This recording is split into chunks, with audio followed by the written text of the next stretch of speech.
Hey guys, welcome back to the channel. My name is Katelyn and I'm here with another biome mash for you guys. So this one is a 4-part series where we're taking the existing Savannah biome and making new food chain creatures based off of the ones that exist in our world. So last time we did an acacia tree, a termite, and an impala combo, and today we're going to be doing the second prey animal for our little biome. So I have the same food chain biome map pulled up here, and then I'm going to grab my random number generator and we're going to see which next 3 we're going to be using.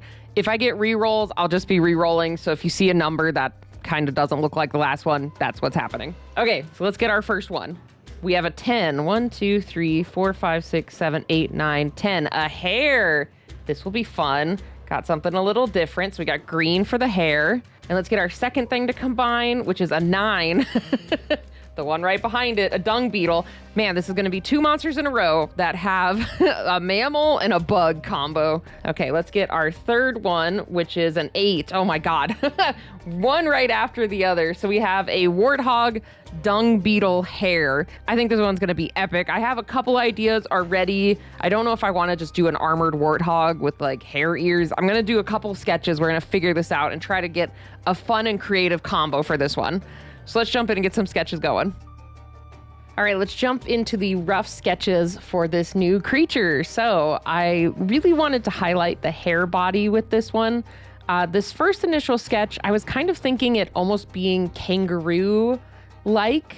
And I feel I still kind of want to go for that vibe with the final like rendering, but I just made it smaller. In my rough sketches, I was thinking it would be like a bigger creature that's kind of like halfway between the size of a hare and a boar. But later on, when I get into the final drawing, I feel it's a little bit smaller than that, but we'll figure it out. Anyway, so I really struggled with trying to figure out another rough sketch because I was already really digging the first iteration of this creature, and so I just ran with it. I'm like, we're gonna do this cool hare, and I wanted to do a really cool pose with it as well. I wanted to show it like mid-running, and then that could show off like the different body attributes really well, and yeah, just kind of like highlight the whole body overall.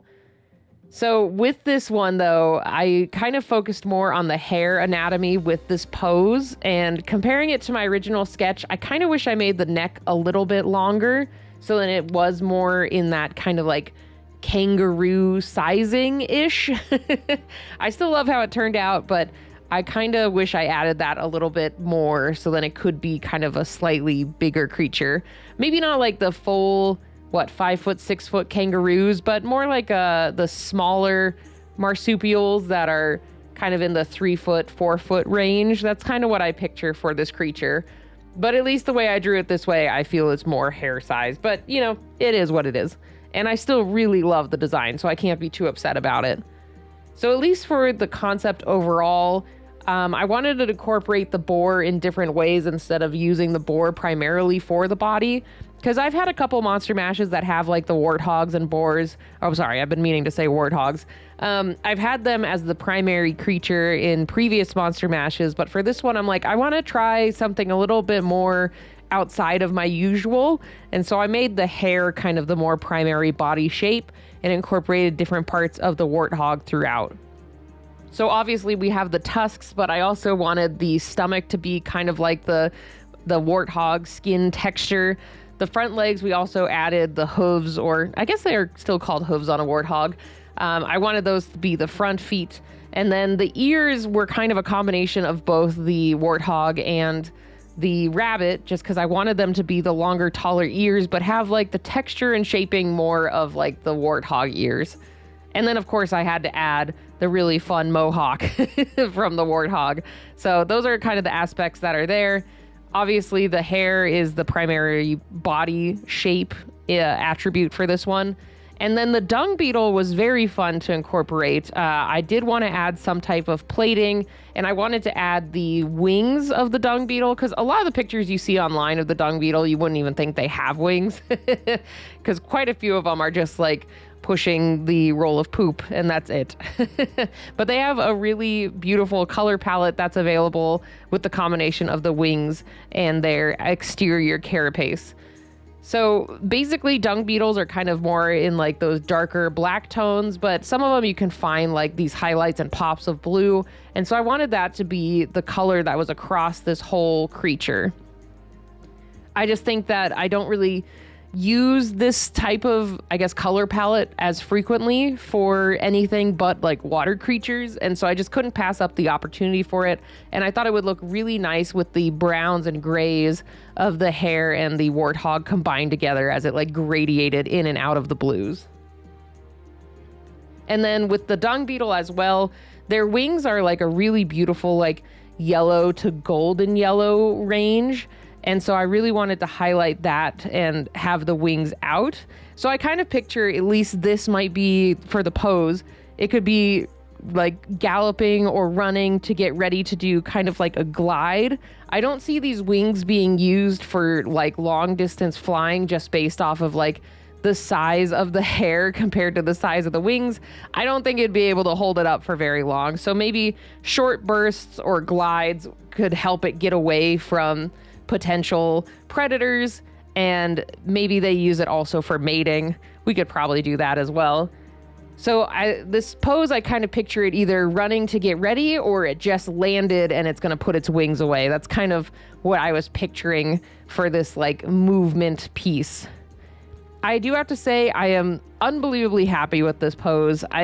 This is one of those things where I reflect on where I've come as an artist, because I don't know, like probably even like 3-4 years ago, I would not have wanted to do this type of pose because the limbs are all like mixed up together, and I think I would have struggled with it a lot more. And I'm really happy that I've been pushing myself with my creatures and other things online to do these more dynamic poses, because it's really starting to show, especially now doing art full time. It's really starting to show in my designs, and I've been so pleased with them. They've turned out so cool. So I'm really proud of this pose. I feel the anatomy just worked super well, and like the arm placement and everything. Oh, I'm so pleased. I do have to shout out amazing reference of rabbits online. That helped a lot with figuring out the anatomy and the pose. But I'm so pleased. I'm so glad I could pull off this movement pose because it just turned out so freaking cool. So with that too, it was time to jump into doing more of the shading and highlights. I already got the shading all finished, but I wanted to do some really nice bright blue highlights on the exterior, like plating for this creature. Like I said, I feel dung beetles typically don't have this bright of a blue highlight. I have seen a few that have like little bands of it, but I'm like, let's just accentuate it. Let's make this thing this beautiful blue and make a gorgeous creature. And then I wanted to add in the grasslands, like I said in the previous episode. Every episode in this like mini series, I'm going to be experimenting with different ways to paint the backgrounds. So then like I can grow better as like an artist and try out new things. And I feel this one was a great step in the right direction on painting grass. You would think it would be easy, but the layering can sometimes be a little weird.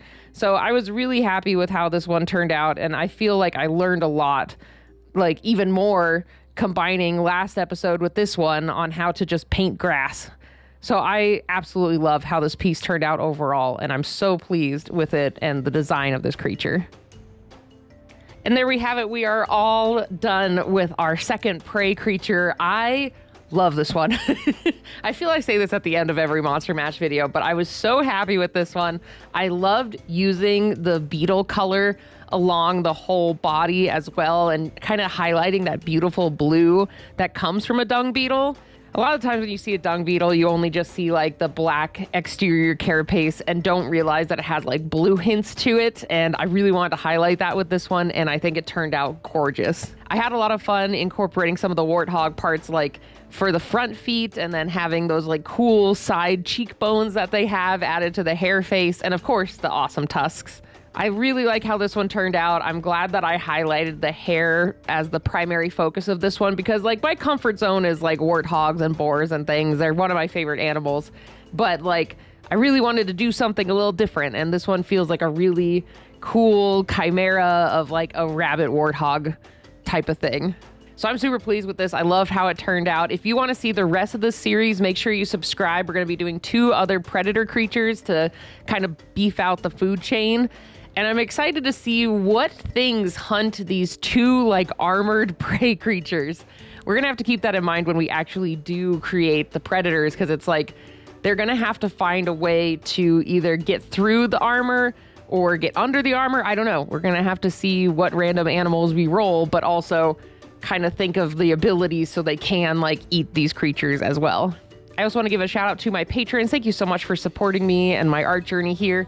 If you guys would like to join our Patreon, we do a monthly mail club every month where you get basically a print, a sticker, and a sticker sheet depending on which tier you choose. And usually it's like some of the art that I do here on the channel of my different monsters, or sometimes it's just something exclusive and awesome for Patreon. I also have a tip what you want. If you want to just throw me a couple bucks, that'd be super awesome and super appreciated. All the funds from Patreon go directly to supporting me and my business, whether that's buying products for Comic-Cons or helping me with flights or the different expenses it takes to run like an art business like this. So thanks to my patrons, you guys are awesome, and thank you for supporting my little art business here. But either way, thank you guys again so much for stopping by and checking out this video. I'm having a blast making these biome creatures. I would love if you left a comment or a like down below. Help me with the algorithm to get my monster seen by more people on YouTube. And I know we still have the 2 predator creatures on the way, but let me know if there's another biome you would like to see me do eventually, or some other fun food chain ideas. I'd love to hear it down in the comments below. But either way, thank you guys again so much for stopping by, and I'll see you all next time. Bye, everybody.